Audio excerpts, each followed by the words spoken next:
வாசிக்க வேண்டிய வேத பகுதி என்னாகமத்தின் புஸ்தகம் 21ஆம் அதிகாரம் வசனங்கள் 1 முதல் 9 வரை உள்ள வசனங்களை வாசிக்கிறேன். கவனியுங்கள். என்னாகமத்தின் புஸ்தகம் 21ஆம் அதிகாரம் வசனங்கள் 1 முதல் 9 வரை. வேவுக்காரன் காண்பித்த வழியாக இஸ்ரவேலர் வருகிறார்கள் என்று தெற்கே வாசம் பண்ணுகிற கானானியனாகிய ஆராத் ராஜா கேள்விப்பட்ட போது அவன் இஸ்ரவேலுக்கு விரோதமாக யுத்தம் பண்ணி அவர்களில் சிலரை சிறைபிடித்து கொண்டு போனார். அப்பொழுது இஸ்ரவேலர் கர்த்தரை நோக்கி, தேவரீர் இந்த ஜனங்களை எங்கள் கையில் ஒப்பு கொடுத்தால் அவர்களுடைய பட்டணங்களை சங்காரம் பண்ணுவோம் என்று பிரதிஜனை பண்ணினார்கள். கர்த்தர் இஸ்ரவேலின் சத்தத்துக்கு செவி கொடுத்து அவர்களுக்கு கானானியரை ஒப்பு கொடுத்தார். அப்பொழுது அவர்கள் பட்டணங்களை சங்காரம் பண்ணி அவ்விடத்துக்கு ஓர்மா என்று பெயரிட்டார்கள். அவர்கள் ஏதோம் தேசத்தை சுற்றி போகும்படிக்கு ஓர் என்னும் மலையை விட்டு சிவந்த சமுத்திரத்தின் வழியாய் பிரயாணம் பண்ணினார்கள். வழி நிமித்தம் ஜனங்கள் மனமடிவடைந்தார்கள். ஜனங்கள் தேவனுக்கும் மோசேக்கும் விரோதமாக பேசி, நாங்கள் வனாந்தரத்திலே சாகும்படி நீங்கள் எங்களை எகிப்து தேசத்திலிருந்து வரப்பண்ணினது என்ன? இங்கே அப்பமும் இல்லை, தண்ணீரும் இல்லை. இந்த அற்பமான உணவு எங்கள் மனதுக்கு வெறுப்பாயிருக்கிறது என்றார்கள். அப்பொழுது கர்த்தர் கொல்லிவாய் சர்ப்பங்களை ஜனங்களுக்குள்ளே அனுப்பினார். அவைகள் ஜனங்களை கடித்ததினால் இஸ்ரவேலருக்குள்ளே அநேக ஜனங்கள் சென்றார்கள். அதனால் ஜனங்கள் மோசேயிடத்தில் போய், நாங்கள் கர்த்தருக்கும் உமக்கும் விரோதமாய் பேசினதினால் பாவம் செய்தோம். சர்வங்கள் எங்களை விட்டு நீங்கும்படி கர்த்தரை நோக்கி விண்ணப்பம் பண்ண வேண்டும் என்றார்கள். மோசே ஜனங்களுக்காக விண்ணப்பம் பண்ணினார். அப்பொழுது கர்த்தர் மோசேயை நோக்கி, நீ ஒரு கொள்ளிவாய் சர்வத்தின் உருவத்தை செய்து அதை ஒரு கம்பத்தின் மேல் தூக்கி வை. கணிக்கப்பட்டவன் எவனோ அவன் அதை நோக்கி பார்த்தால் பிழைப்பான் என்றார். அப்படியே மோசே ஒரு வெண்கல சர்வத்தை உண்டாக்கி அதை ஒரு கம்பத்தின் மேல் தூக்கி வைத்தார். சர்வம் ஒருவனை கடித்த போது அவன் அந்த வெண்கல சர்வத்தை நோக்கி பார்த்து பிழைப்பான் என்பதை தேவன் தாமே திருவசனங்களை நமக்கு ஆசீர்வதிப்பாராக. கர்த்தருக்கு நண்பார்களே, நாம் தேவனுடைய வார்த்தைக்கு நேராக கடந்து செல்வோம். எல்லாரும் நேரடியிலே நீங்க செய்தி வேளையிலே பயபக்தியோடு அங்கும் செல்லாதபடி அமைதியாக கர்த்தருடைய வார்த்தை கேளுங்கள். என்று போதுடையார்கள். இப்பொழுதும் கர்த்தருடைய வார்த்தை நமதிலே கொண்டு வருவார்கள்.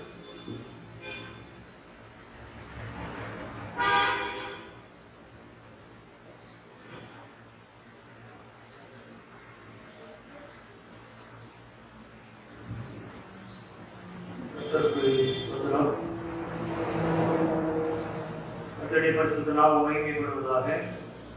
கிறிஸ்தியேசுக்குள் அருமையான போதகர்களுக்கும் அனைத்து விசுவாசிகளுக்கும் காலை வேளையிலே என் அன்பான வாழ்த்துக்களை தெரிவித்துக் கொள்கிறேன். கர்த்தருடைய கிருபையினால் நாம் பிழைத்திருக்கிறோம். கர்த்தருடைய கிருபையினால் நாம் வாழ்ந்து கொண்டிருக்கின்றோம். இந்த நாளிலும் நாம் வாசிக்க கேட்டதான இந்த வேத பகுதியிலே என்னாகமம் 21ஆவது அதிகாரம் 1 முதல் 9 வரை உள்ள வசனங்களை நாம் வாசிக்க கேட்டோம். அவைகளில் இருந்து இன்றைய நாளுக்கு தேவையான சில வேத ஆலோசனைகளை நாம் கற்றுக்கொள்வோம். இந்த இதற்கு தலைப்பாக பாவத்தின் விளைவும் தேவனுடைய கிருபையும், consequences of sin, grace of God. பாவத்தின் விளைவு என்ன? பாவத்தின் விளைவினால் ஏற்பட்டதான கஷ்டம் என்ன என்பதை நாம் இங்கே பார்க்கிறோம். அதே வேளையில் தேவனுடைய கிருபை அல்லது தேவனுடைய அன்பு அந்த பாவியின் மேல் எப்படி செயல்பட்டது, காப்பாற்றப்பட்டான் என்பதையும் இந்த 9 வரை உள்ள பகுதியிலே நாம் வாசிக்கின்றோம். எல்லாருக்கும் நன்றாக தெரிந்த ஒரு வேத பகுதி தான். இஸ்ரவேல் ஜனங்கள் தேவனுக்கு விரோதமான காரியத்தை செய்த பொழுது ஆண்டவர் அவர்களுக்குள் கொள்ளிவாய் சர்ப்பங்களை அனுப்பி ஜனங்களை கடித்து அதன் மூலமாக அநேகர் செத்து போனார்கள் என்று சொல்லி பார்க்கிறோம். அப்படி அநேகர் செத்து போன பொழுது ஜனங்களுக்கு பயம் உண்டாகி மோசேயினிடத்தில் ஜெபிக்கும்படியாய் கேட்கிறார்கள். மோசே ஆண்டவரை நோக்கி ஜெபம் செய்த பொழுது ஆண்டவர் ஒரு ஆலோசனை கொடுக்கிறார். ஒரு சர்ப்பத்தின் உருவத்தை செய்து அதை ஒரு கம்பத்தின் மேல் தூக்கி வை.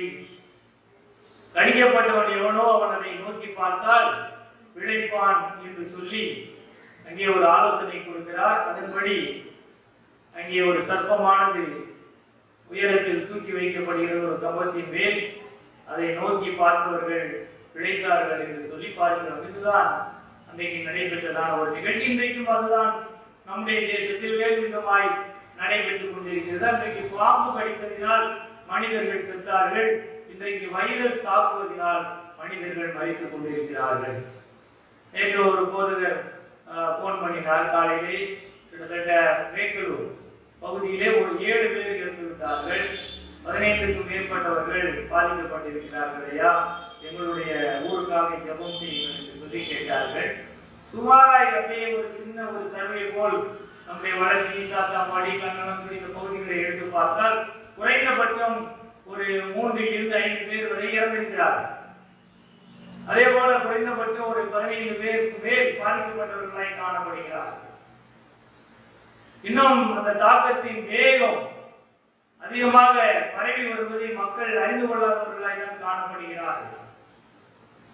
ஒரு ஊரிலே ஒரு மரணமோ அல்லது கஷ்டமோ வரும் பொழுதுதான் இந்த வைரஸின் தாக்கத்தின் கஷ்டம், வேதனை என்ன என்பதை புரிந்து கொள்கிறார்களே ஒழிய அதன் பிறகு அதை அப்படியே மறந்து விடுகிறார்கள்.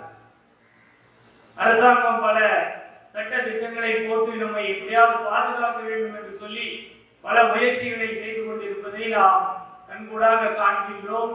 மருத்துவர்கள் இரவும் பகலுமாக பணி செய்கின்றதை பார்க்கிறோம். செவிலியர்கள் இரவும் பகலுமாய் பணி செய்கின்றதை பார்க்கின்றோம். வரிசையிலே நின்று கொண்டிருக்கின்றதான நோயாளிகள் எப்படியாவது எங்களை காப்பாற்றுங்கள் என்று சொல்லி கதறிக் கொண்டிருக்கின்றதை பார்க்கின்றோம்.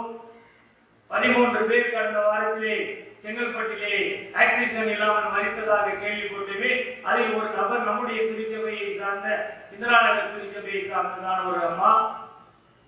இப்படி எல்லா பக்கங்களிலும் மரண ஓலங்கள் நடைபெற்றுக் கொண்டிருக்கின்றது. இந்த சூழ்நிலையிலே நாம் என்ன செய்ய வேண்டும்? கிறிஸ்தவர்களாகிய நாம் என்ன செய்ய வேண்டும்? திருச்சபை என்ன செய்ய வேண்டும்? அதை தான் இந்த வேத வசனமானது, வேத பகுதியானது நமக்கு கற்றுக் கொடுக்கின்றதை நாம் கவனிக்க வேண்டும். அறிவிப்பில் கேட்டது போல நாம் அரசாங்கத்தின் சட்ட திட்டங்களுக்கு கீழ்ப்படிய வேண்டியது அவசியம். முழு ஒத்துழைப்பு கொடுக்க வேண்டியது அவசியம். யாருக்கோ சட்டம் என்று சொல்லி நினைக்காமல் எனக்கு தான் அந்த சட்டம் என்று சொல்லி ஏற்றுக்கொள்ள வேண்டியது மிகவும் அவசியமாய் காணப்படுகின்றது. அது மாத்திரமல்ல, திருச்சபை மக்களுக்காக, அழிந்து கொண்டிருக்கின்ற மக்களுக்காக, தேசத்தின் நலனுக்காக, நான் வசிக்கும் கிராமத்திற்காக, என்னோடு பழகுகிற நண்பர்களுக்காக நான் ஜெபிப்பதற்கு அழைக்கப்பட்டவனாய் காணப்படுகிறேன். அதை நான் முதலாவது கருத்தில் கொள்ள வேண்டும். நிலையற்ற ஒரு உலகத்திலே வாழ்ந்து கொண்டிருக்கின்றோம். கடந்த வாரத்தில் மாத்திரம் கிட்டத்தட்ட 30 பேருக்கு மேல் இறந்த செய்தியை கேள்விப்பட்டிருக்கிறேன். ஊழியக்காரர்கள் அநேகர் மதித்துக் கொண்டிருக்கிறார்கள். இந்த சூழ்நிலையை ஆண்டவர் நம்மை காப்பாற்றி வைத்திருக்கிறார். அந்த தேவனுக்கு நாம் நன்றி செலுத்துகிறவர்களாய் காணப்பட வேண்டியது அவசியம். இப்பொழுது இந்த 21வது அதிகாரத்திலே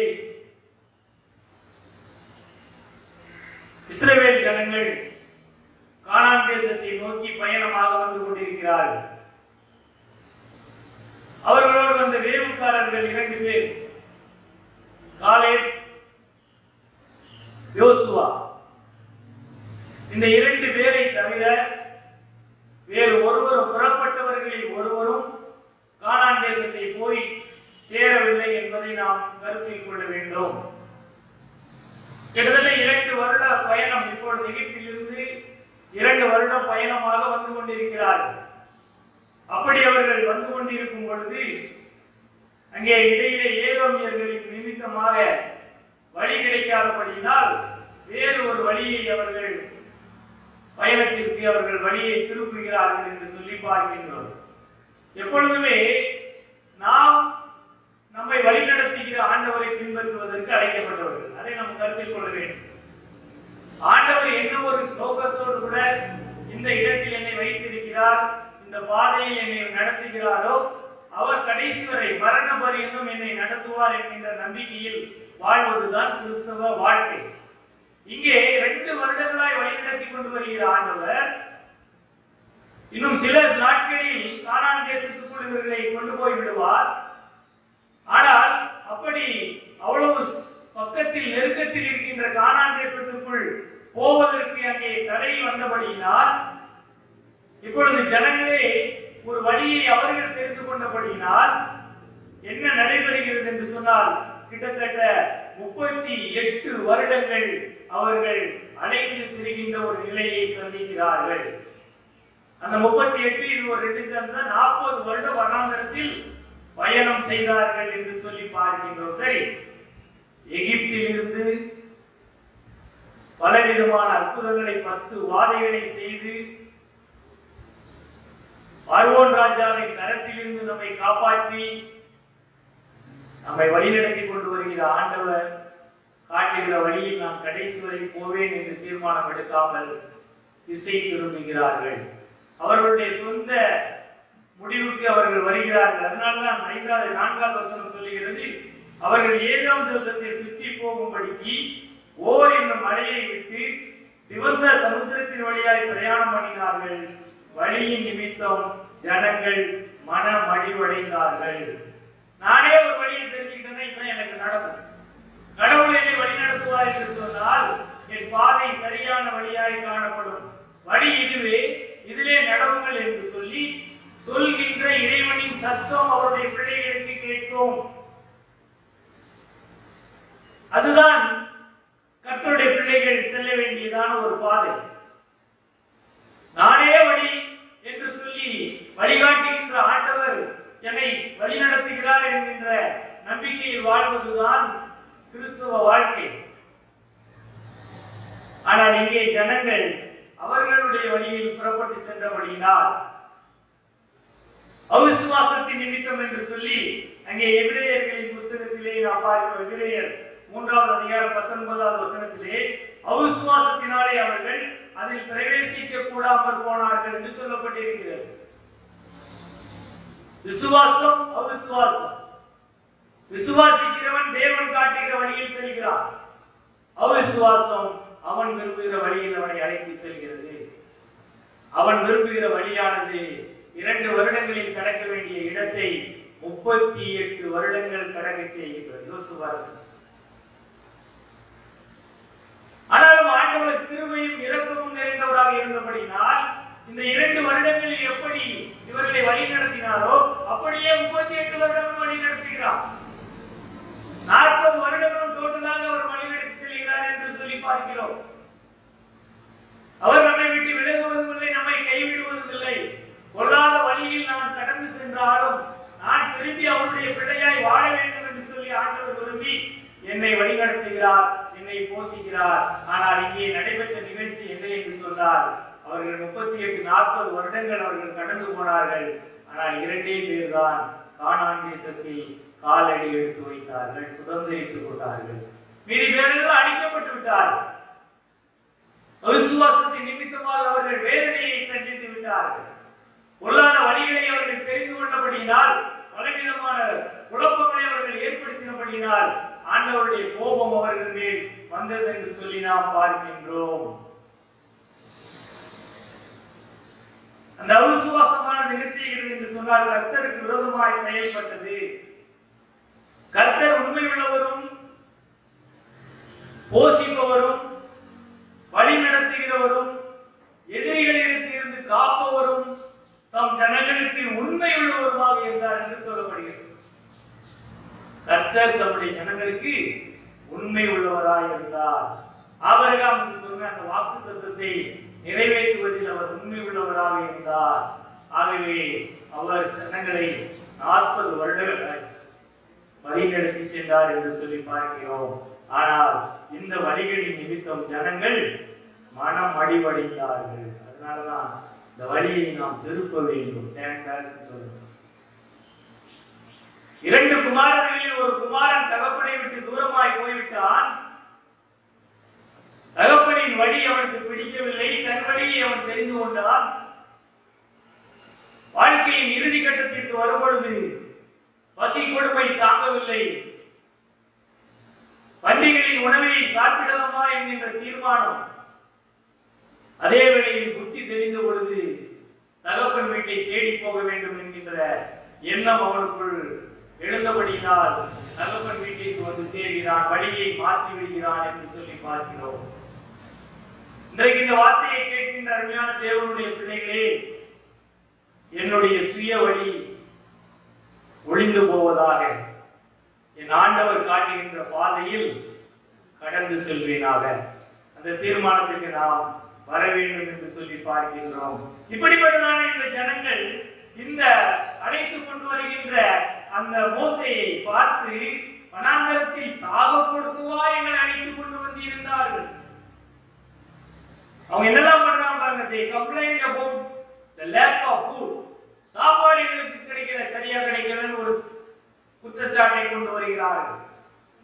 அதன் பிறகு தண்ணீர் எங்களுக்கு சரியாய் கிடைக்கவில்லை என்கிற ஒரு குற்றச்சாட்டை கொண்டு வருகிறார்கள்.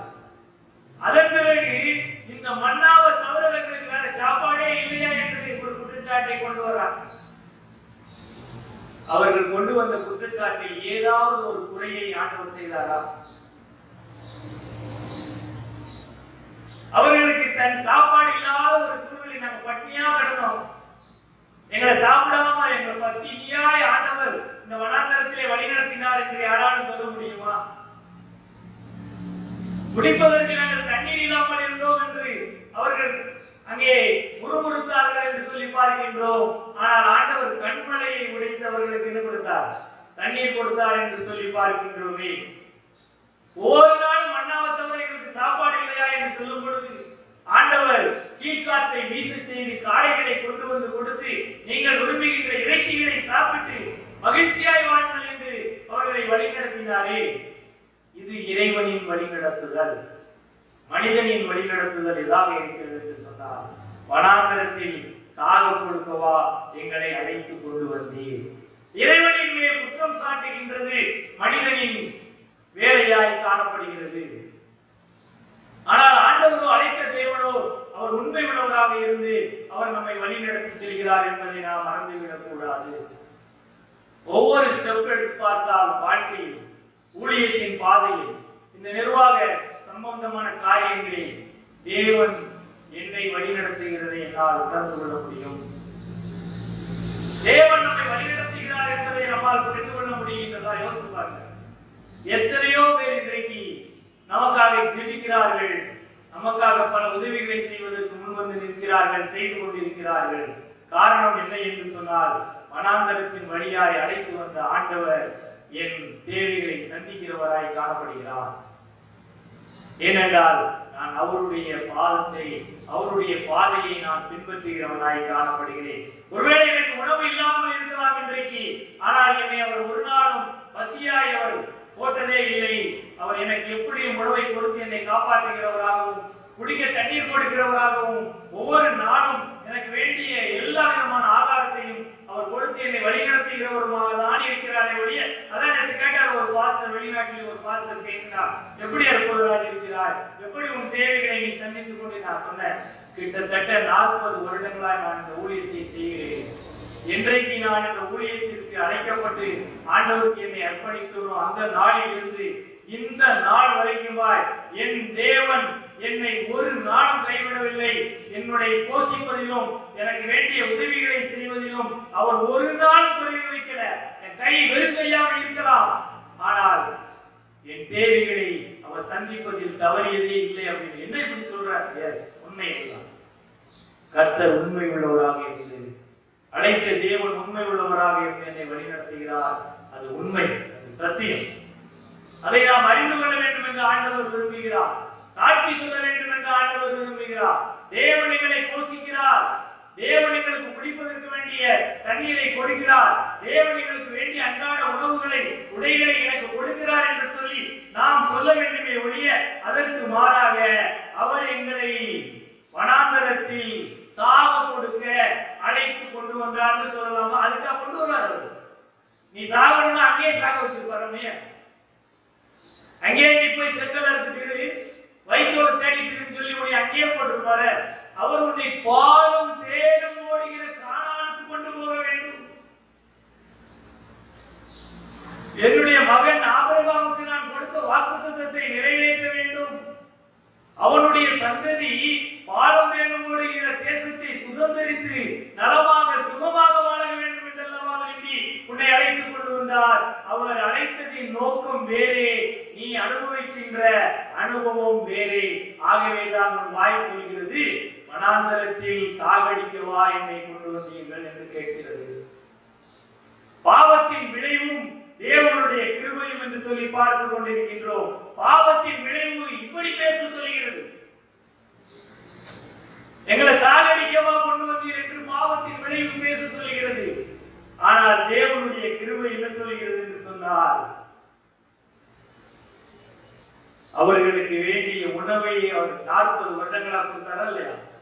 40 வருடங்களாய் தண்ணீரை கொடுத்தாரு. யாரும் ஸ்டவ் வைக்கல, கேஸ் பிரச்சனை இல்ல, விலையேறி போய்விட்டது என்று சொல்வதற்கு வாய்ப்பில்லை. புதிய அரசாங்கம் வந்திருக்கிறது, ஏதாவது 100 ரூபாய் அவர்கள் மானியம் கொடுக்கிறேன் என்று சொன்னார்களே, அந்த எதிர்பார்ப்பு அன்றைக்கு தேவையில்லை. சாப்பாடே செய்யாம 40 வருஷம் சாப்பிட்டுருக்காங்க. அதுதான் தேவனுடைய கிருபை, அதுதான் ஆண்டவருடைய அன்பு. கர்த்தர் நம்மை வழிநடத்துகின்றதான விதம்.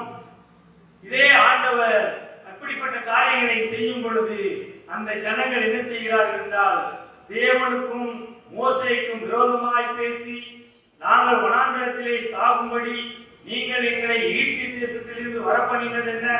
இங்கே அப்பமும் இல்லை, தண்ணீரும் இல்லை, இந்த அற்பமான உணவு எங்கள் மனதுக்கு வெறுப்பாய் இருக்கிறது. ஏமா, அங்கே அப்பம் இல்லையா, அங்கே தண்ணீர் இல்லையா, குடிக்காம 40 வருஷம் வழி நடந்து வந்தாங்க. இந்த இடத்திற்கு வருவது 2 வருடங்கள்.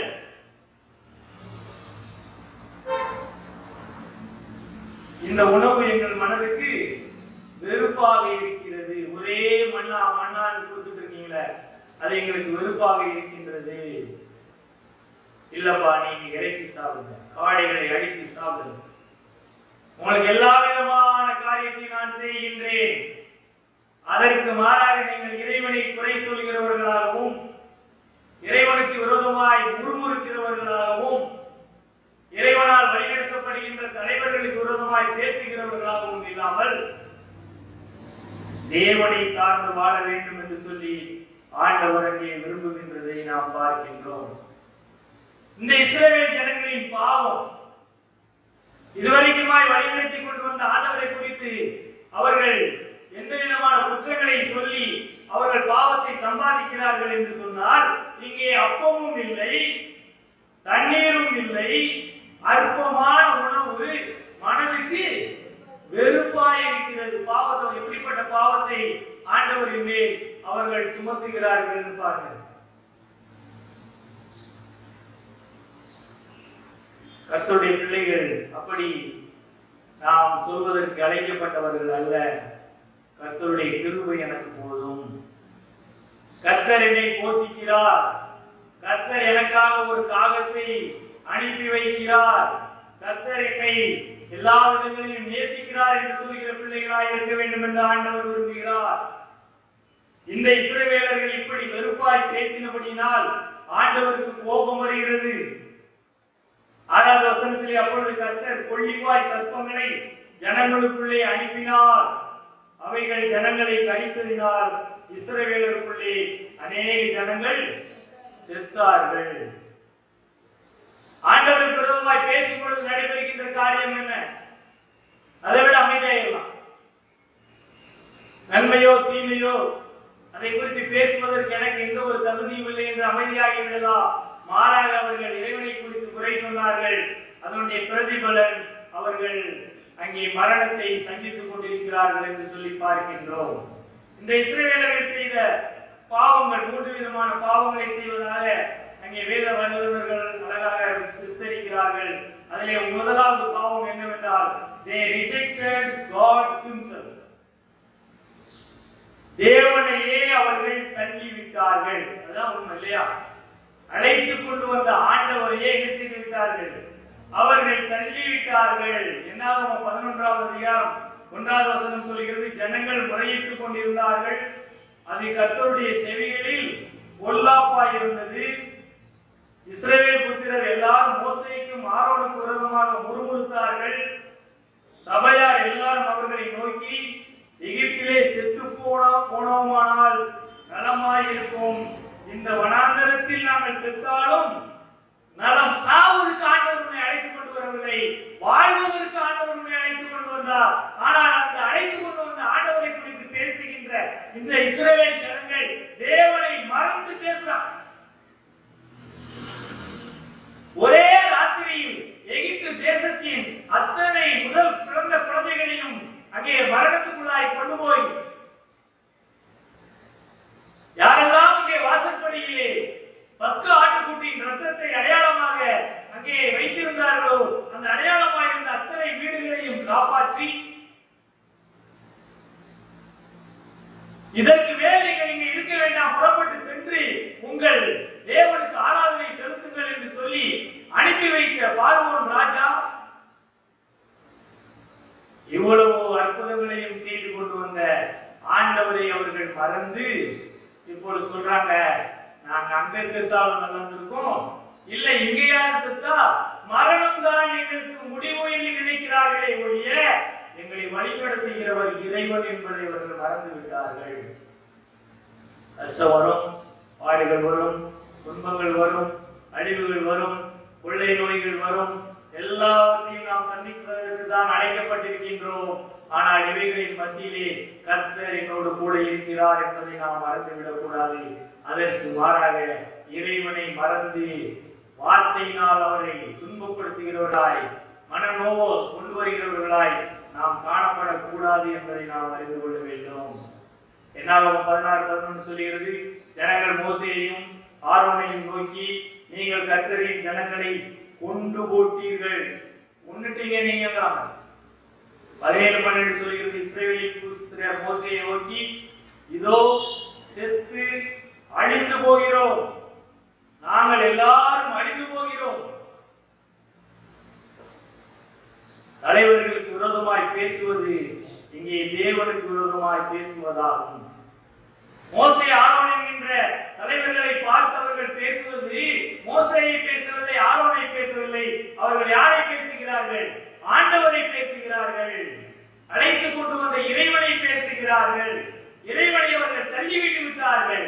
அவருடைய ஞாபகம் அழைத்த ஆண்டவர் அவர்கள் கண் முன்னால் நின்று கொண்டிருப்பார் என்று சொன்னால் அவரை குறித்தவர்கள் மேன்மையாக பேசியிருப்பார்கள்.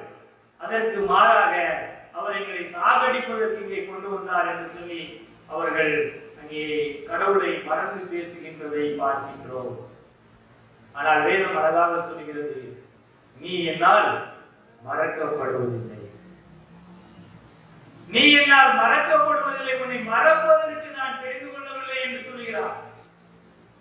உண்மையில் நான் எவ்வளவு பாவியாக இருந்தாலும், நான் எவ்வளவு என் ஆண்டவருக்கு விரோதமான ஒரு மனிதனாய் வாழ்ந்து கொண்டிருந்தாலும், ஆண்டவருடைய கிருபை என்னை மறக்காமல் என்னை தேடி அழைத்து கொண்டிருக்கின்றதை நாம் நம்முடைய வாழ்க்கையின் அனுபவமாகவும் பல மக்களின் சாட்சிகளின் மூலமாகவும் நாம் அறிந்து கொண்டு வருகிறோம். அன்பான கர்த்தருடைய பிள்ளைகளே, நீ அவரால் மறக்கவில்லை, ஆனால் நீதான் அவரை மறந்து விட்டாய். மறந்தது நான், மறப்பது நான், மறக்காமல் இருப்பவர் அவர். அவர் நம்மை மறக்கிற தேவன் அல்ல. இஸ்ரவேல் ஜனங்கள் அவரை மறந்தார்கள். முதலாவது. இரண்டாவது, அவர்கள் என்ன செய்கிறார்கள் என்றால், they rejected God's promise. தேவனுடைய வாக்குத்தத்தத்தை மறந்தார்கள். தேவனுடைய வாக்குத்தத்தம் என்ன? ஆபிரகாம் வாக்குத்தத்தம் கொடுக்கிறார், பாலும் தேனும் ஓடுகின்ற கானான் தேசத்திற்கு உன் சந்ததியை நான் கொண்டு போய் சேர்ப்பேன், அதற்கு முன்பாக எகிப்து தேசத்திற்கு அவர்களை அனுப்புவேன்.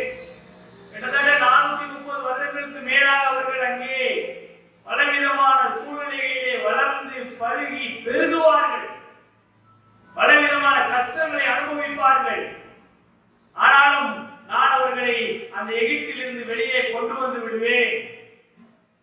அதற்கு ஆதாரமாக தான் யோசேப்பை முதலாவது ஆண்டவர் எகிப்திற்கு அனுப்புகிறார். ஒரு மனிதனின் மூலமாக இஸ்ரேல் என்று சொல்லப்படுகின்ற ஒரு தேசத்தை ஆண்டவர் உருவாக்குகிறதை நாம் பார்க்கின்றோம். அன்பான கர்த்தருடைய பிள்ளைகளே, அவ்வளவு வாக்குத்தத்தம் கொடுத்து வழிநடத்தி வந்த ஆண்டவருடைய வாக்குத்தத்தத்தை மறந்து விட்டார்கள், தள்ளிவிட்டார்கள்.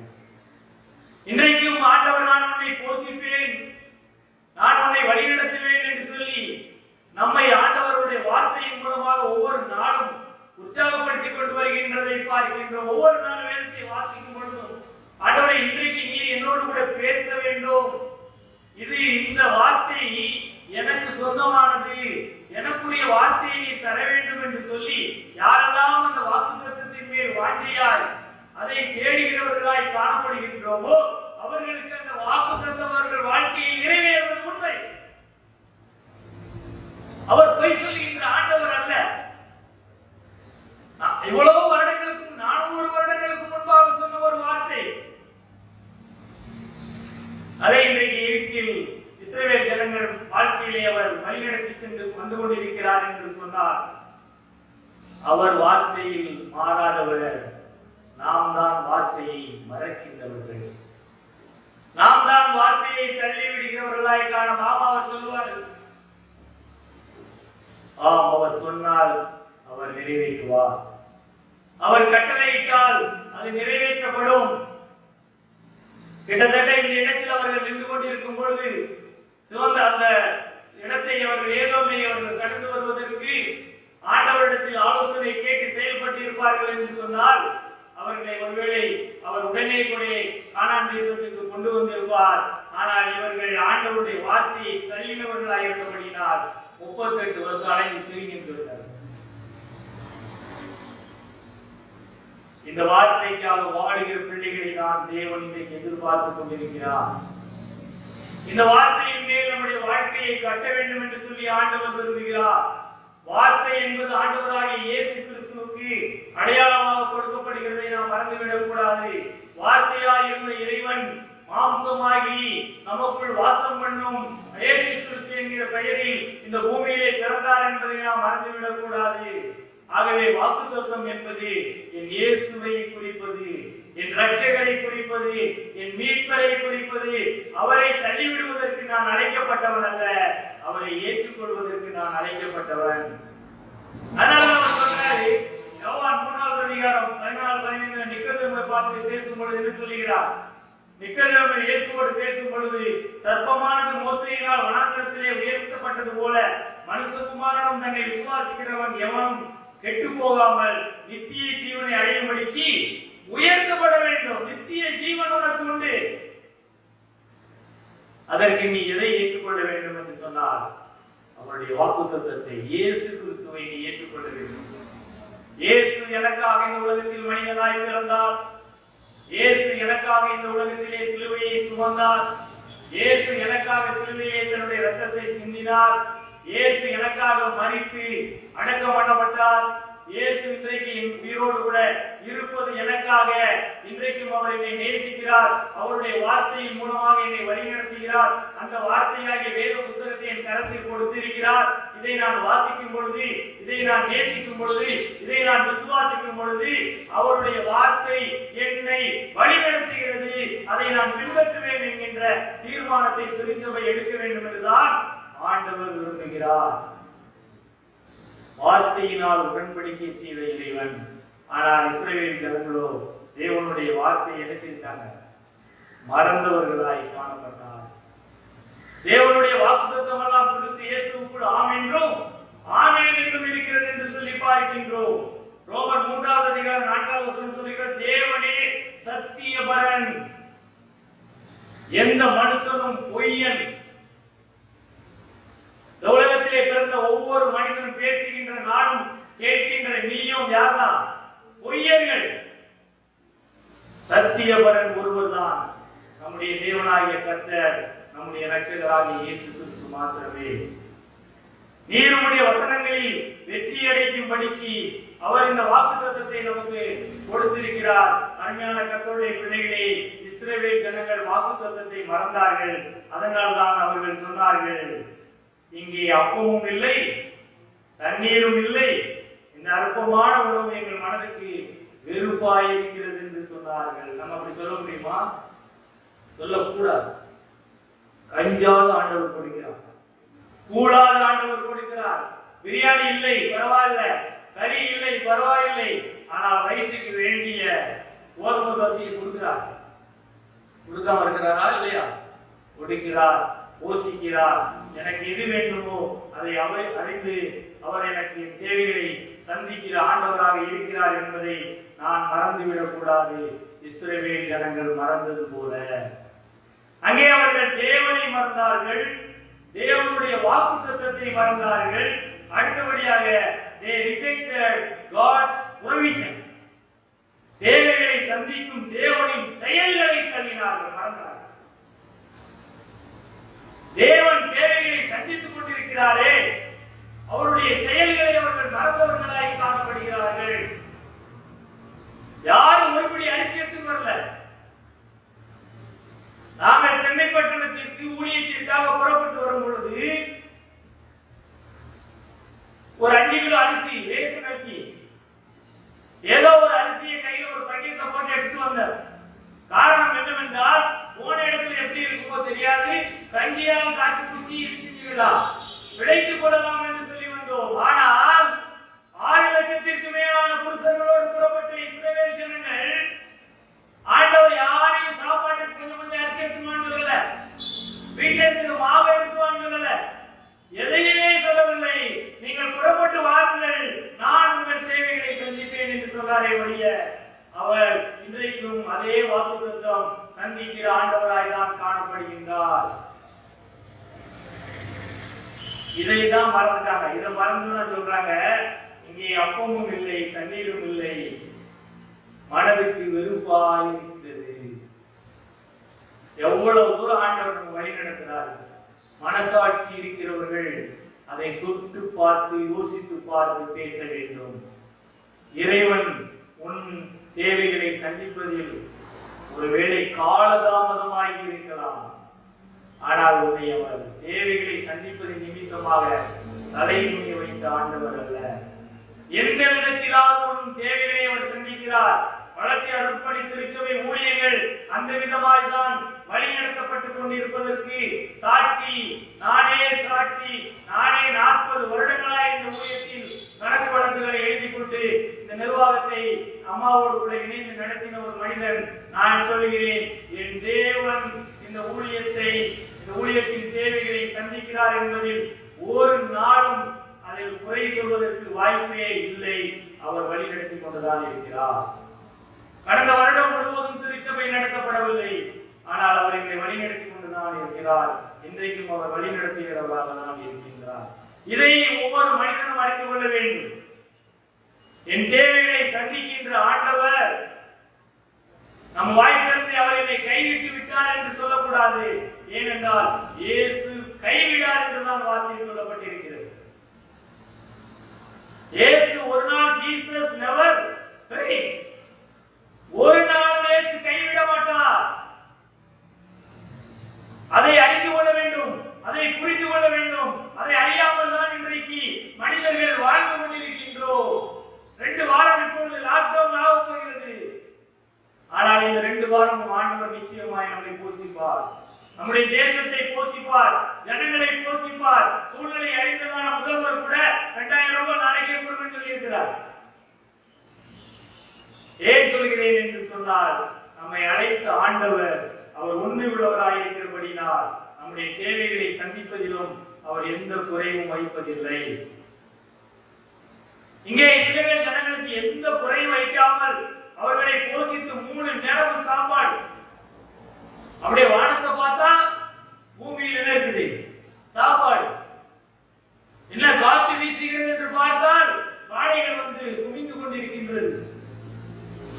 தண்ணீர் இல்லை என்று சொல்லி அங்கே மோசே போய் ஒரு கண்ணல் அவர் கையில் இருக்கிற கோலை அடித்த பொழுது கண்ணுக்குள் இருந்து ஈரம் வெளியே வருகின்றது.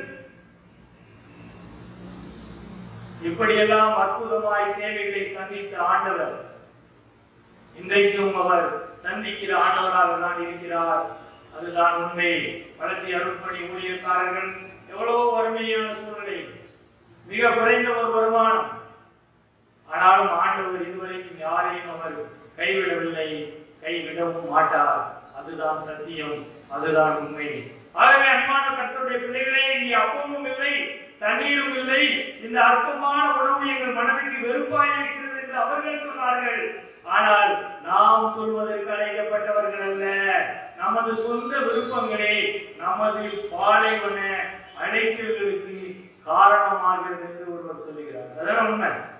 ஆண்டவரின் தேவையை சந்திக்கிறார்.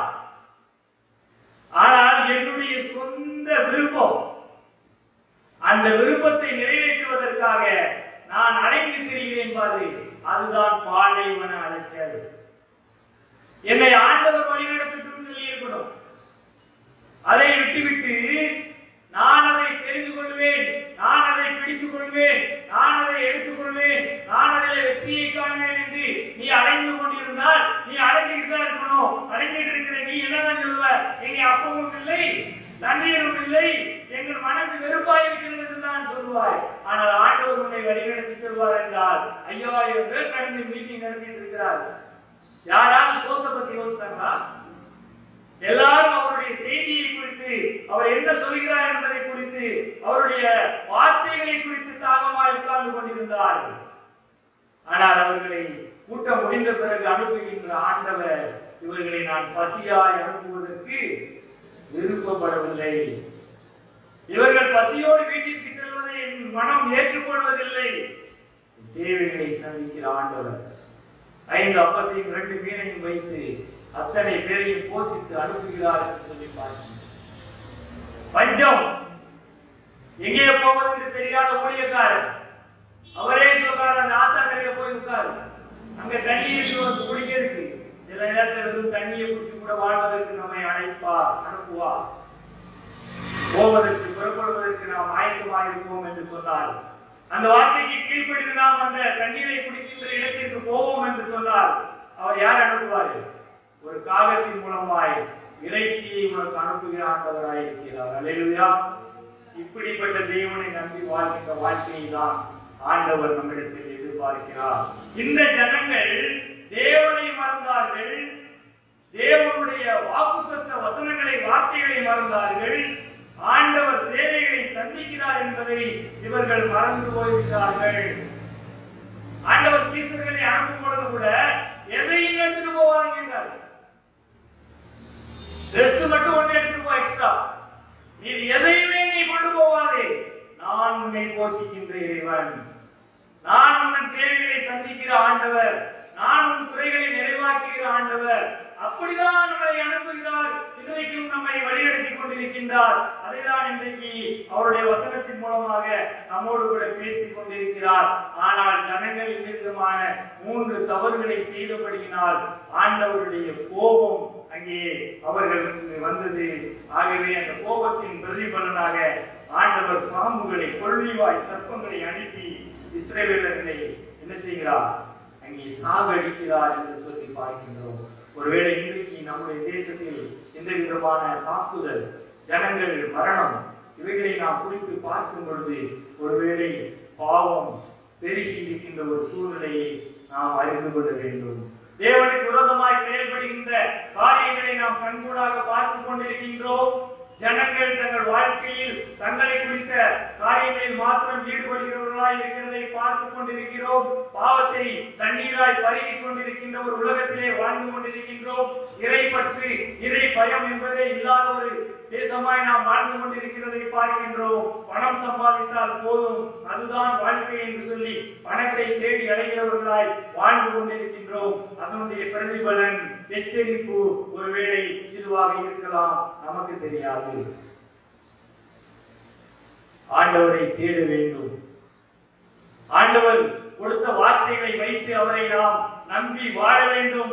அதுதான் ஆண்டவருடைய பிள்ளைகளாகிய நமக்கு கொடுக்கிறதான ஆசீர்வாதமாக காணப்படுகிறது. இப்பொழுதோ ஜனங்களுக்குள் கொள்ளிவாய் சர்ப்பங்கள் வந்துவிட்டது. அவர்கள் அங்கே இஸ்ரவேல் ஜனங்களை கடித்தபடியால் அவர்கள் செத்து போகிறார்கள் என்று சொல்லி பார்க்கின்றோம். சாவதற்கு ஆண்டவர் அழைத்துக் கொண்டு வரவில்லை. வசனம் அழகாக சொல்கிறது, நம்முடைய பாவமே நம்மை தேவனிடத்திலிருந்து பிரிக்கிறது. பாவத்தின் சம்பளம் மரணம். கொள்ளிவாய் சர்ப்பங்கள் இங்கே மரணத்தை கொண்டு வருகிறது என்று சொன்னால் அதற்கு காரணம் யார் என்றால் மக்களின் பாவம். மக்கள் தேவனை மறந்து விட்டார்களே, அந்த பாவம். மக்கள் தேவனுடைய வார்த்தையை மறந்து விட்டார்களே, அந்த பாவம். தேவைகளை சந்திக்கின்ற இறைவனை மறந்து விட்டார்களே, அந்த பாவம் தான் மரணத்தை அவர்களுக்கு இங்கே கொண்டு வருகின்றது. ரோமர் 5வது அதிகாரம் 17 முதல் 19 வரையுள்ள வசனங்களிலே ஆதாமுக்குள் எல்லாரும் மரிக்கிறார்கள் என்று சொல்லி பார்க்கின்றோம். பாவ குற்றத்திற்கும் ஆக்கினை தீர்ப்புக்கும் மனிதரால் நிவாரணம் இல்லை. மனுஷன் வந்து பாவ குற்றத்திற்கோ ஆக்கினை தீர்ப்புக்கோ என்ன செய்ய முடியாது, ஒரு நிவாரணத்தை கொடுக்க முடியாது. அதுபோல சர்ப்பங்களின் கடியில் இருந்து தப்பவும் மனித நிவாரணம் எதுவும் இல்லை. அங்கே மனிதர்கள் சென்று கொண்டிருக்கிறார்கள். இந்த சூழலிலே என்ன செய்வது என்று தெரியாமல் தான் ஜனங்கள் என்ன செய்கிறார்கள்? 7வது வசனத்திலே ஜனங்கள் அறிந்தால் ஜனங்கள் மோசையின் இடத்தில் போய், நாங்கள் கர்த்தருக்கும் உமக்கு விரோதமாய் பேசினால் பாவம் செய்தோம், சர்ப்பங்களை விட்டு நீங்கும்படி கர்த்தரை நோக்கி விண்ணப்பம் பண்ண வேண்டும் என்றார்கள். மோசே ஜனங்களுக்காக விண்ணப்பம் பண்ணினார். பார்த்தீங்கன்னா தீர்வு இங்குதான் இருக்குது. அழிவு நடந்தது உண்மை. இன்றைக்கு வைரஸ் தாக்கம் நடைபெற்றுக் கொண்டிருப்பது உண்மை. நம்மை சுற்றி இருக்கிற ஏராளமான ஜனங்கள் பாதிக்கப்படுவது உண்மை. மரித்துக் கொண்டிருப்பது உண்மை. ஆனால் இந்த வேதனைக்கு ஒரு முடிவு வேண்டும் என்று சொன்னால் கர்த்தரை நோக்கி விண்ணப்பம் பண்ண வேண்டும் என்பதுதான் தேவன் நம்மிடத்தில் எதிர்பார்க்கிறதான காரியங்கள். எவ்வளவு ஊழியக்காரர்கள் இதற்காக ஜெபிக்கிறார்கள், எவ்வளவு தூர திருச்சபைகள் ஜெபிக்கிறது, வெளிநாடுகள் இந்த நியூஸ்களை பார்த்து ஏராளமான தேவனுடைய பிள்ளைகள் இந்திய தேசத்திற்காக ஜெபிக்கிறார்கள். எல்லாருக்கும் தெரியும், எத்தனை மருந்துகளை மாத்திரைகளை கொண்டு வந்து கொடுத்தாலும் இதற்கு தீர்வு வருவதில்லை. இதற்கு தீர்வு வர வேண்டும் என்று சொன்னால் ஒன்றுதான் வழி. அது என்ன என்று சொன்னால் கர்த்தரை நோக்கி விண்ணப்பம் செய்ய வேண்டும். ஆண்டவரை நோக்கி நாம் விண்ணப்பம் செய்ய வேண்டும். அந்த விண்ணப்பம் மாத்திரம்தான் இதற்கு ஒரு விடுதலையை கொண்டு வர முடியும். ஆகவே அன்பான கர்த்தருடைய பிள்ளைகளே, நாம் செய்ய வேண்டிய காரியம் அதுதான். தேவனை நோக்கி நாம் ஜெபிக்கிறவர்களாய், ஆண்டவருடைய சமூகத்திலே இந்த வேதனையை நாம் அவருடைய பாதத்திலே வைத்து அழுகிறவர்களாய் நாம் காணப்பட வேண்டும் என்று சொல்லி ஆண்டவர் விரும்புகிறார். எத்தனை பேர் அதற்காக நாம் ஜெபிக்கின்றவர்களாய் காணப்படுகிறோம்? யோசித்து பாருங்கள். கடந்த வாரத்திலே நாம் அங்கே தாவீதின் வாழ்வை குறித்து நாம் பேசும் பொழுது பார்க்கும் பொழுது கூட அங்கே 2 சாமுவேல் 24வது அதிகாரத்திலே பார்த்தோம். 16வது வசனம் என்று நினைக்கிறேன். ஆண்டவரே சொல்றார், போதும், நிறுத்து, இதுதான் இன்றைக்கு நம்முடைய தேவை. போதும் ஆண்டவரே, நீங்க சொல்லணும், போதும், நிறுத்து, கொள்ளை நோயே வைரஸே நீ பரவினது போதும், இதோடு நில். இது என்னால் முடியாது, உன்னால் முடியாது. அந்த வார்த்தையின் அதிகாரம் உள்ள ஆண்டவரால் மாத்திரமே முடியும். அவர் சொன்னால், அவர் கட்டளையிட்டால் அது நிச்சயமாக நடக்கும். அவர் கட்டளையிட வேண்டும் என்று சொன்னால் திருச்சபை அவரை நோக்கி விண்ணப்பம் பண்ணுகிறவராய் காணப்படுகிறது. அங்கே விண்ணப்பம் பண்ணும் பொழுது ஆண்டவர் பதில் கொடுக்கிறவராய் காணப்படுகிறார். அப்பொழுது கர்த்தர் மோசேயை நோக்கி, நீ ஒரு கொள்ளிவாய் சர்ப்பத்தின் உருவத்தை செய்து அதை ஒரு கம்பத்தின் மேல் தூக்கி வை, கடிக்கப்பட்டவன் எவனோ அவன் அதை நோக்கி பார்த்தால் பிழைப்பான். அதுக்கு ஆலோசனை கொடுக்கிறார். சரியப்பா, இவ்வளவு தூரம் அவங்க சொல்லிட்டாங்க. என்ன சொன்னாங்க பாருங்க, அவங்க மனிதனின் வார்த்தைக்கும் இறைவனின் வார்த்தைக்கும் உள்ள வித்தியாசத்தை பாருங்க. மனிதனின் வார்த்தை சொல்கிறது, இங்கே அப்பமும் இல்லை, தண்ணீரும் இல்லை, அற்பமான உணவு, மனதுக்கு வெறுப்பாய் இருக்கிறது என்று மனிதன் பேசுகின்றான். ஆண்டவர் சொல்கிறார், நோக்கி பார்த்தால் பிழைப்பான். ரெண்டுக்கு எவ்வளவு டிஃபரெண்ட் இருக்கு பாத்தீங்களா? அதுதான் காட்ஸ் கிரேஸ். தேவனுடைய கிருபை என்பது அதுதான். நோக்கி பார்த்தால் பிழைப்பான். பாவத்தின் விளைவு எது என்று சொன்னால் வெறுப்பாய் இருக்கிறது. வாழ்க்கை எனக்கு வெறுப்பு என்பது பாவத்தின் விளைவு. ஆண்டவருடைய கிருபை நோக்கி பார்த்தால் பிழைப்பான் என்று சொல்லி நம்மை அழைக்கின்றதா இருக்கின்றது. அதே போல 1 சாமுவேல் 12வது அதிகாரம், அதுல நீங்க அந்த நிகழ்ச்சிகளை படித்து பார்ப்போம் என்று சொன்னார். அங்கேயும் இதே மாதிரி தான் நடக்குது. நீங்கள் கர்த்தருடைய சத்தத்துக்கு கீழ்ப்படியாமல் கர்த்தருடைய வாக்குக்கு விரோதமாய் கலகம் பண்ணுவீர்களானால் கர்த்தருடைய கை உங்களுக்கு விரோதமாய் இருக்கும். சாமுவேல் கர்த்தரை நோக்கி விண்ணப்பம் பண்ணினார். இடி முழக்கங்களும் மழையும் வந்தது. அப்பொழுது ஜனங்கள் எல்லாம் கர்த்தருக்கும் சாமுவேலுக்கும் மிகவும் பயந்து சாமுவேலை நோக்கி, நாங்கள் சாகாதபடிக்கு உம்முடைய தேவனாகிய கர்த்தரிடத்தில் உம்முடைய அடியாருக்காக விண்ணப்பம் பண்ணோம், விண்ணப்பம் செய்யும். அப்பொழுது கர்த்தர் மோசேயை நோக்கி, நீ ஒரு கொள்ளிவாய் சர்ப்பத்தின் உருவத்தை செய்து அதை ஒரு கம்பத்தின் மேல் தூக்கி வை. கடிக்கப்பட்டவன் எவனோ அவன் அதை நோக்கி பார்த்து அவன் பிழைப்பான். சங்கீதம் 145:8 சொல்கிறது, கர்த்தர் இரக்கமும் மன உருக்கமும் நீடிய சாந்தமும் மிகுந்த கிருபையும் உள்ளவராய் இருக்கிறார். அழிவு உண்மை, வேதனை உண்மை, அன்பான கர்த்தருடைய பிள்ளைகளே. ஆனால் நீ வணங்குகின்ற ஆண்டவர் உன்னை அழிவுக்காக அவர் உன்னை தெரிந்து கொள்ளவில்லை. அவர் உனக்கு இரக்கமும் மன ஒழுக்கமும் நீடிய சாந்தமும் மிகுந்த கிருபையும் அளிக்கின்ற ஆண்டவர் என்பதை மறந்துவிடக் கூடாது. இங்கே இந்த இடத்திலே நாம் கவனிக்க வேண்டிய 2 வார்த்தைகள் என்ன என்று சொன்னால், உயர்த்தப்பட்ட வெண்கல சர்ப்பத்தை நோக்கி பார்த்தால் பிழைப்பு. உயர்த்தப்பட்ட உயர்த்தப்பட்டது பார்க்கணும். உயர்த்தப்பட்டிருக்கின்ற ஒரு நிலையை நாம் மனதில் வைத்துக் கொள்ள வேண்டும். அதே போல அதை நோக்கி பார்க்க வேண்டும் என்று சொல்கிறார். அது உயர்த்தப்பட வேண்டும், நோக்கி பார்க்க வேண்டும். அப்படி பார்த்தவர்கள் தான் என்ன செய்வாங்க? பிழைப்பார்கள் என்று சொல்லி பார்க்கின்றோம். இதை அப்படியே கல்வாரி சிலுவைக்கு நாம் கொண்டு வருவோம் என்று சொன்னார். கிறிஸ்து இயேசு என்னுடைய பாவத்திற்காக, என்னுடைய நோய்க்காக, என்னுடைய வைரஸ் தாக்கலுக்காக சிலுவையில் உயர்த்தப்பட்டார். சிலுவையில் உயர்த்த நிலையில் தொங்கிக் கொண்டிருக்கின்றார். சிலுவையின் அடியில் இருக்கின்ற நான் அந்த சிலுவையை நான் நோக்கி பார்க்க வேண்டும். உயர்த்தப்பட்ட அந்த ஆண்டவராகிய இயேசு கிறிஸ்துவை நான் நோக்கி பார்க்க வேண்டும். provision of God, look and live. ஆண்டவர் அவருடைய பிள்ளைகளுக்கு கொடுக்கின்ற ஆசீர்வாதம் என்ன என்று சொன்னால், பார்த்தால் பிழைப்பாய். எதை பார்க்கணும்? சிலுவையை நோக்கி பார்க்க வேண்டும், அப்பொழுது பிழைப்பாய். அதே போல பவர் ஆஃப் கிரேஸ், கிருபையின் அந்த ரகசியம், வெற்றியின் ரகசியம் என்னவென்றால், believe and be saved. விசுவாசித்தால் ரட்சிக்கப்படுவார். இதைதான் இன்றைக்கு திருச்சபைக்கும் இந்த இந்திய தேசத்திற்கும் தேவன் கொடுக்கின்றதான வார்த்தை என்ன என்று சொன்னால், look and live. நோக்கி பார், பிழைப்பாய். யாரை நீ நோக்கி பார்க்க வேண்டும் என்றால், உனக்காக உயர்த்தப்பட்ட 2000 வருடங்களுக்கு முன்பாக உனக்காக கல்வாரி மலையிலே உயர்த்தப்பட்ட, சிலுவையிலே உயர்த்தப்பட்ட ஆண்டவராகிய இயேசு கிறிஸ்துவை நோக்கி பார்.